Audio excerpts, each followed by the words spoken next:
कहता है कि जो औरतें करियर कॉन्शियस होती हैं, वो बच्चों से प्यार नहीं करती या फिर जो औरतें बच्चे पैदा नहीं करना चाहती, वो अधूरी हैं। नमस्कार, मैं हूँ निकिता सहाय और आज ऑर्डिनरी पे मैं बात करने जा रही हूँ ऑल इंडिया रेडियो की पत्रकार संयुक्ता बैनर्जी।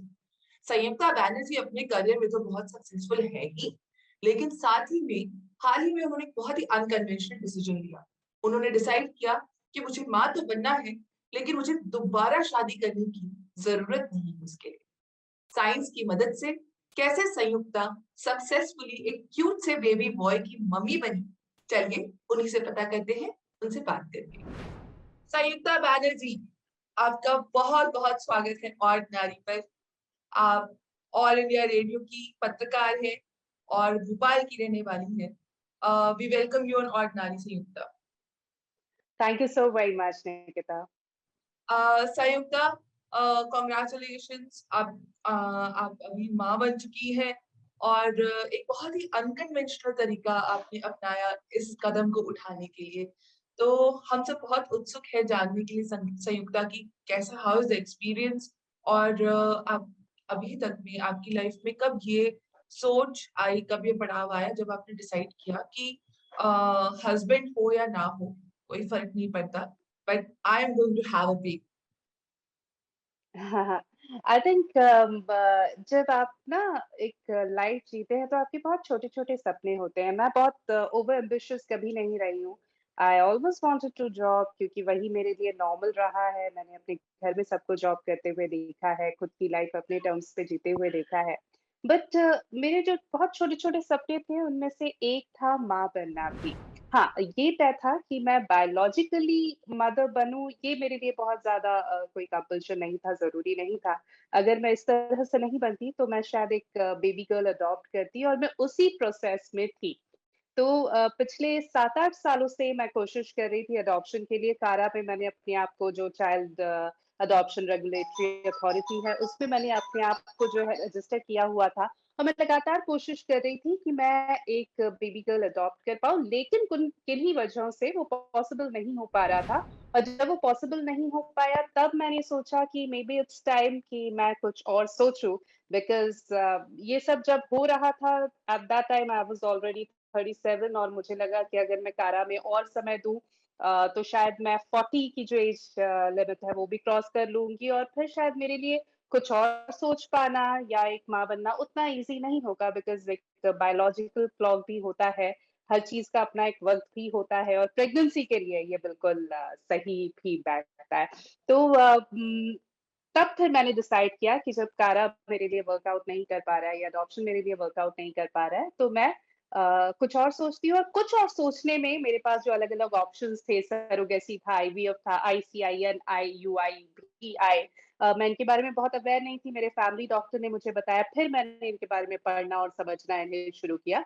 तो तब ये प्रोसेस मैंने शुरू की एंड मैं सही बताऊँ तो ये सब जब मैं कर रही थी, इस प्रोसेस में जब मैं थी इन चीज़ों को जानने और समझने के तब मुझे नहीं लग रहा था कि मैं कुछ बहुत अनोखा या आउट ऑफ द बॉक्स कर रही हूँ। मुझे लगा ऐसा बहुतों ने किया होगा और एक्चुअली ऐसा बहुतों ने किया है।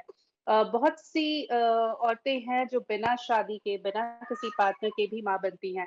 लेकिन कई बार उसको एक्सेप्ट करना और सामने आना उतना शायद ईज़ी नहीं हो पाता लोगों के लिए।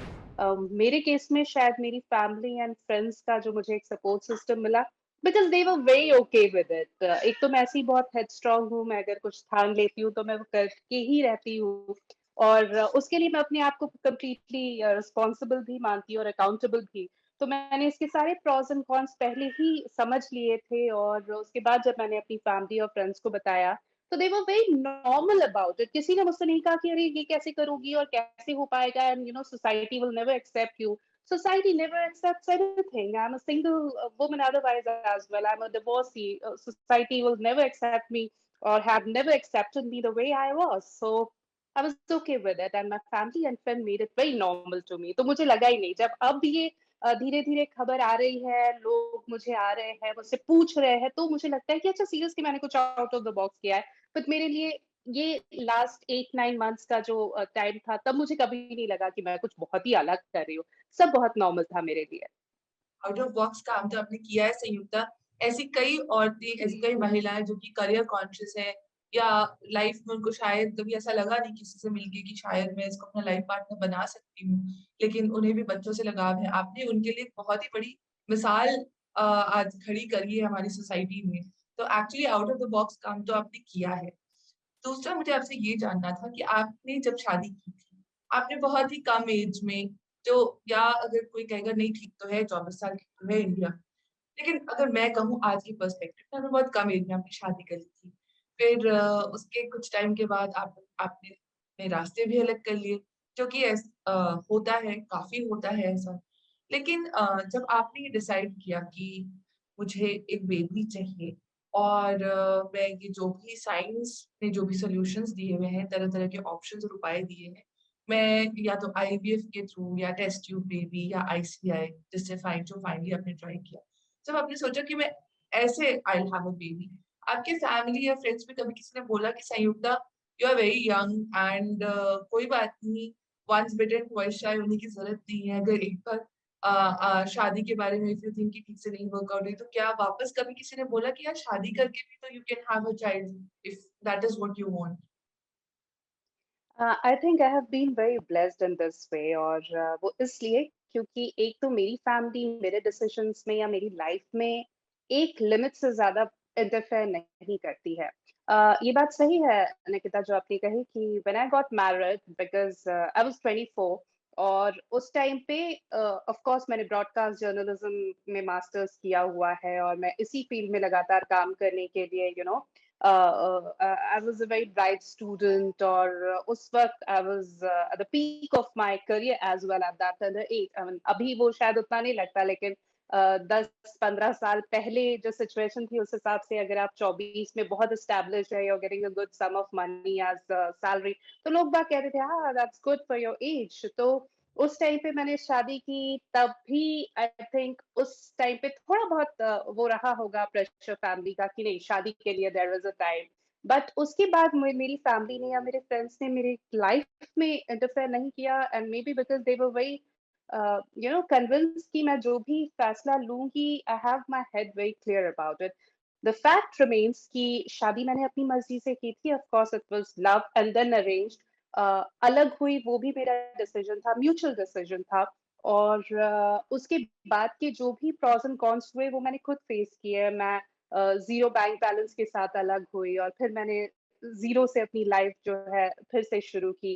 And I would say that my husband और his family were anyway involved in making my life right, because they were in a way very supportive. I really adore them even today when I mean last month when I gave birth to the baby, मैंने अपने husband ex husband को phone करके बताया कि I have taken this decision, and because now it's out of India, and he was like मैं अगर वहां रहा तो I'll come and meet you and see him as well, so we share that chemistry। But ये सब मेरे decisions रहे हैं। एक पॉइंट पे भले ही लोगों को लगता था कि मैं कुछ गलत कर रही हूँ, लेकिन टाइम के साथ दे गॉट टू नो और दे गॉट टू रियलाइज कि मैंने जो भी डिसीजन लिया उसकी पूरी अकाउंटेबिलिटी ली, और कहीं ना कहीं बाद में जाके उनको रियलाइज हुआ कि ठीक है, okay she is sorted and वो कर लेगी। तो इसीलिए मुझे लगता है मैं बहुत ब्लेस्ड हूँ कि दे नेवर इंटरफेयर्ड, और शादी फिर से कर सकते हो एंड बच्चा फिर शादी के बाद कर सकते हो। ये ऑप्शन अभी तो नहीं, लेकिन हाँ जब मैं अलग हुई थी तब मेरे फैमिली या फ्रेंड्स ने एक बार जस्ट कि तुम चाहो तो doors are still open, you can go there anytime and get married। Of course इसलिए नहीं कि शादी के बाद you can have baby, but शादी भी कर सकते हो। मैंने भी वो ऑप्शन अभी भी कंप्लीटली शट नहीं किया है, because life is very long. मतलब हो सकता है जब मैं 70 साल की हो जाऊं तब मुझे रियलाइज हो कि अब मुझे शादी करनी है, this is the right time and I will go for it. But वो तभी जब मैं उसके लिए पूरी तरह से कन्विंस होंगी। कोई दूसरा मुझे कन्विंस नहीं कर सकता है, सजेस्ट कर सकता है, मैं सुनती भी हूँ, लेकिन अल्टीमेटली करती वही हूँ जो मुझे सही लगता है अपनी लाइफ के लिए, क्योंकि मुझे लगता है मुझे मुझसे बेहतर कोई नहीं जानता। तो बिल्कुल। इसलिए I it went this way. I totally feel कि हम बहुत ब्लेस्ड हैं कि हम ऐसे टाइम में हैं कि क्योंकि कई बार होता है लोग कहते हैं कि इट्स ईजियर फॉर मेन कि अगर शादी या जो भी अगर पार्टनर नहीं भी चला साथ में जो भी हम फिर कब वो तो किसी भी एज में दे कैन हैव बेबीज। पर साइंस की वजह से औरतों के लिए भी एक ऑप्शन है दूसरा to have it on your own, अकेले, बिना किसी एक्चुअल पार्टनर के। तो संयुक्ता, आपने कैसे ये चॉइस किया कि आप आईसीआई ट्रीटमेंट के लिए जाएंगी? आपके कुछ इंटरव्यूज में आपने कहा था कि आपने आईवीएफ चेक करा, आपने टेस्ट ट्यूब बेबीज का सब चेक करा, बट कुछ तो बहुत ही ज्यादा ब्लेटेंटली एक्सपेंसिव थे, 25-30 लाख के ट्रीटमेंट्स थे। तो थोड़ा सा उसके बारे में बताइए बताइए संयुक्ता, कि आपने फाइनली कैसे जीरो डाउन किया कि this is a treatment I want to go with and have my baby. Okay, Nikita, I also like to tell कि ये जब मुझे पता चला कि कारा में मेरा रजिस्ट्रेशन जो है वो अब खत्म हो गया है और मुझे रिन्यू करना है अपना रजिस्ट्रेशन, ये मुझे नवंबर एंड में पता चला, ईयर 2020, लास्ट ईयर। दिसंबर में मेरा रजिस्ट्रेशन कारा से लैप्स हो रहा था, एंड जनवरी फर्स्ट वीक में ही, 3rd of January, I went for this particular treatment. मैंने बहुत कम टाइम में ये डिसीजन लिया, लगभग 1 महीने में ही, और वो डिसीजन ऐसा था कि मैं ये समझ गई थी कि अडॉप्शन के लिए मुझे अभी और वेट नहीं करना है, क्योंकि अगर फिर से 3-4 साल हुए फिर मैं उसमें निराश हो गई तो शायद वही जो मैंने कहा कि बायोलॉजिकल हम्म। क्लॉक भी अब वर्क करना तब शायद बंद कर देता, या दूसरे हम्म। ऑप्शंस भी, आपका पेशेंस लेवल भी उतना नहीं रहता कि आप एक न्यूली मॉम बने। तो मैंने सोचा कि अब जो करना है अभी करना है और जल्दी जल्दी करना है, टाइम वेस्ट नहीं करना, because I have already wasted a lot of time. तो जब मैंने पता करना शुरू किया तो सरोगेसी सबसे इजी लग रहा था, क्योंकि हमने देखे हैं, एग्जाम्पल, सेलिब्रिटीज हैं ढेर सारे जिन्होंने सरोगेसी से बच्चे पैदा किए हैं, and they are doing really good. But जब मैंने सरोगेसी का पता किया, it was really very expensive, like 30 lakh, 35 lakh, up to 50 lakh. तो वो मेरे बस का बिल्कुल भी नहीं था। फिर मेरे डॉक्टर ने बताया कि तुम आईवीएफ या जो दूसरे ट्रीटमेंट्स हैं फर्टिलिटी, उन पे उनको भी देख सकती हो, उनको भी चेकआउट कर सकती हो। एंड माय क्वेश्चन वाज कि अच्छा, सीरियसली, मतलब मैं ऐसे माँ बन सकती हूँ, and is it okay with the society? नहीं, लेकिन इज इट लेजिट, क्या ये कानूनी सही है? तो मुझे पता चला, हाँ, अगर मुझे ये, हाँ, 7 या 8 साल पहले पता होता तो शायद मैं तब ये ऑप्शन जो है तभी चूज कर लेती, या एक बार जब मेरा कारा से रजिस्ट्रेशन खत्म हो गया था 3 साल के बाद, तभी मैं कर लेती, इतना मैं वेट नहीं करती। तो मेरे ख्याल से मेरा सबसे बड़ा डाउट ये था कि क्या अकेले खुद से कंसीव करके माँ बनना एक सिंगल वुमन के लिए ओके है? आई मीन सोसाइटी वाला ओके नहीं, बट कानूनी खुद रूप के से ये लिए, सही है, हाँ, और क्योंकि ये सिर्फ, लीगली, हाँ। या राइट। और ये इसलिए भी कि ये सिर्फ मेरा सपना या मेरी जिद नहीं है, इसके साथ एक बच्चा इन्वॉल्व होने वाला था, और वो बच्चा जिसका सपने से कोई लेना देना दूर तक नहीं था, और इसके जो भी कंसिक्वेंसेस होते या अभी भी होंगे वो उसी को झेलने हैं।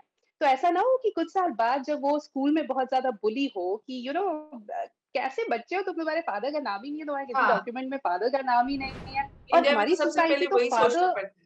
एग्जैक्टली, हम हमारी जो जिस पेट्रियार्की में हम रह रहे हैं, हम विदाउट फादर किसी फैमिली को, किसी बच्चे को हम सोच ही नहीं सकते। हम एक औरत को हस्बैंड के बिना नहीं सोच सकते, तो बच्चे को विदा फादर के तो हम इमेजिन ही नहीं कर सकते। तो जो कॉन्सिक्वेंसेस होंगे, मैं तो कह देती हूँ कि मैं हेड स्ट्रांग हूँ या मैं बहुत कॉन्फिडेंट हूँ अपने इस फैसले को लेकर, लेकिन क्या उस बच्चे को मैं उस तरह से तैयार कर पाऊंगी, ये भी मेरे लिए बड़ा क्वेश्चन था। तो जब मुझे उस पे एक ओके मिल गया कि नहीं, कानूनन ये सही है, ये हो सकता है, बिना फादर्स नेम के भी एक बच्चा आगे बढ़ सकता है, तो मेरे बहुत सारे क्वेश्चंस के आंसर मुझे वही मिल गए।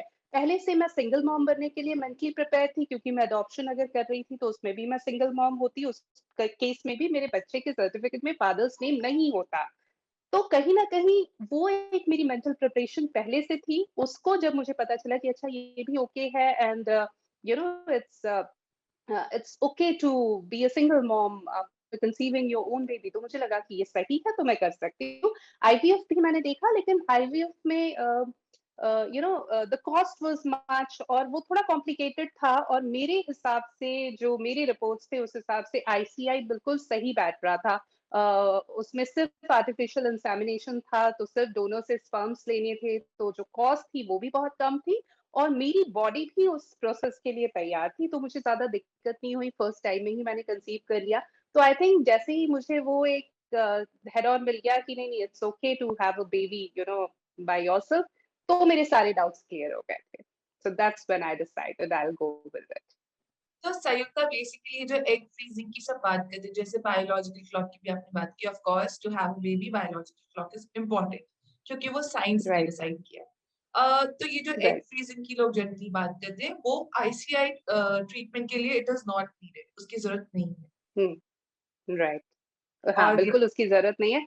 इनफैक्ट मुझे याद है लास्ट ईयर मेरी बहुत सारी फ्रेंड्स जो फीमेल फ्रेंड्स हैं वो आई हुई थी। We were having a get together and we were all discussing on the same issue कि हम में से ज़्यादातर मेरा जो फ्रेंड सर्कल है, जो लड़कियाँ हैं उसमें से ज़्यादातर की अभी तक शादी भी नहीं हुई है।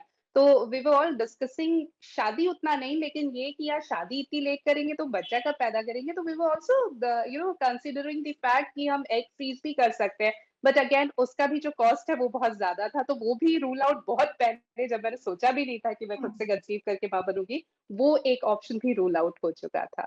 हाँ, ये थोड़ी प्रॉब्लम हो जाती है क्योंकि इंदिरा नूई ने जैसा कहा था कि औरतों के साथ सबसे बड़ी डिलेमा ये हो जाती है, कन्फ्यूजन, कि जब वो अपने करियर के पीक पे होती हैं, उसी टाइम वो अपने बायोलॉजिकल साइकिल में नीचे जाना शुरू कर देती हैं।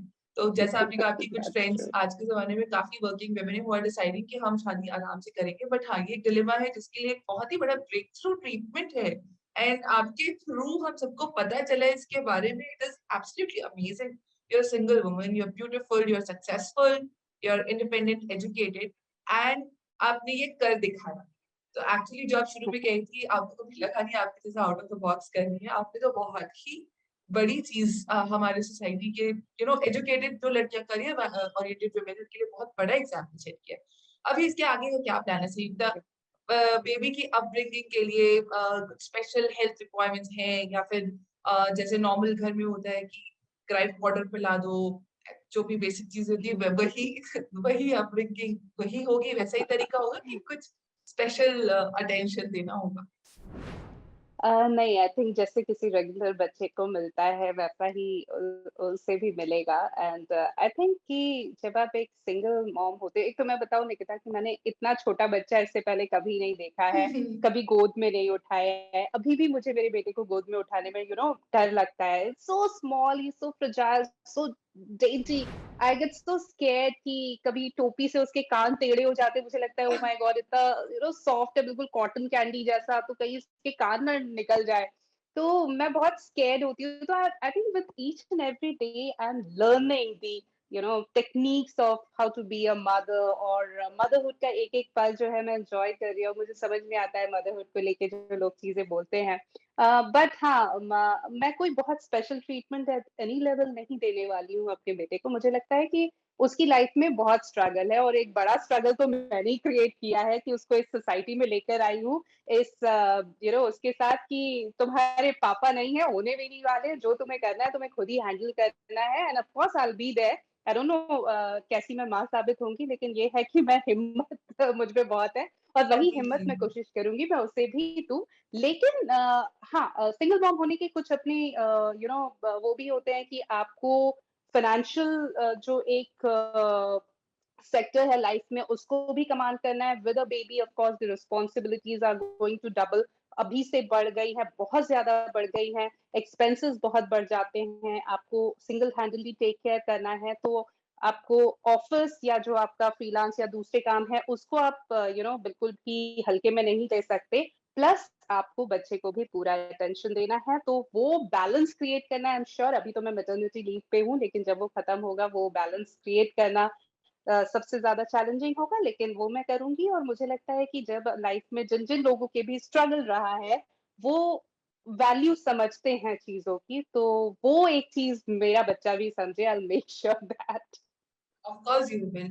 And संयुक्ता, अभी तो you totally deserve this rest and थोड़ा सा ब्रेक। आप भी you're a new mom, बिल्कुल आप आराम कीजिए, और अच्छे अच्छे थॉट्स रखिए दिमाग में। Just because you're independent and your career conscious doesn't mean कि आपको इन सब चीजों की जरूरत नहीं लाइफ में। आपको भी बहुत जरूरत है इन सब चीजों की लाइफ में। दूसरा, राइट।